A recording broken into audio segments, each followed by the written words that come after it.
ભરૂચ ખાતે ચાંદીપુરાનો બીજો શંકાસ્પદ કેસ સામે આવ્યો છે। રાજ્યભરમાં કાળો કહેર વર્તાવનાર ચાંદીપુરા વાયરસ હવે ભરૂચમાં બીજો શંકાસ્પદ કેસ નોંધાયો છે। ત્યારે વિગતો મળી રહી છે। તેત્રંગના ખરેઠા ગામે બાળકને શંકાસ્પદ લક્ષણો જોવા મળ્યા છે। ચાંદીપુરા વાયરસના શંકાસ્પદ લક્ષણો આ બાળકમાં મળી આવ્યા છે। બીજો શંકાસ્પદ કેસ સામે આવ્યો છે ભરૂચ ખાતેથી। ત્યારે બાળકને સારવાર માટે વડોદરા ખાતે ખસેડવામાં આવ્યો છે।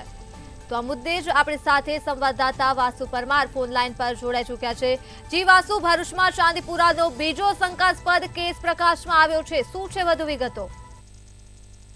જે ચોક્કસ જણાવ્યું તો ભરૂચ જિલ્લામાં ચાંદીપુરાનો શંકાસ્પદ કેસ વધુ એક નોંધાયો છે। નેત્રંગના ખરેઠા ગામે 3 વર્ષના બાળકમાં ચાંદીપુરા વાયરસના શંકાસ્પદ લક્ષણો મળી આવ્યા હતા, જેને લઈને બાળકને સારવાર અર્થે વડોદરાની ગોત્રી નજીકની હોસ્પિટલમાં ખસેડવામાં આવ્યો છે। નોંધનીય છે કે આ અગાઉ પણ દાણીખુટ ગામે એક કેસ મળી આવ્યો હતો, તે પણ શંકાસ્પદ હતો। હાલ આરોગ્ય વિભાગ દ્વારા ત્વરિત અસરથી તપાસ હાથ ધરવામાં આવી છે અને તમામ સ્થળો છે તેને તે જગ્યાએ દવાનો છંટકાવ કરી અને તકેદારીના પગલા ભરવામાં આવ્યા છે। જી વાસુ, તમામ વિગતો બદલ આભાર।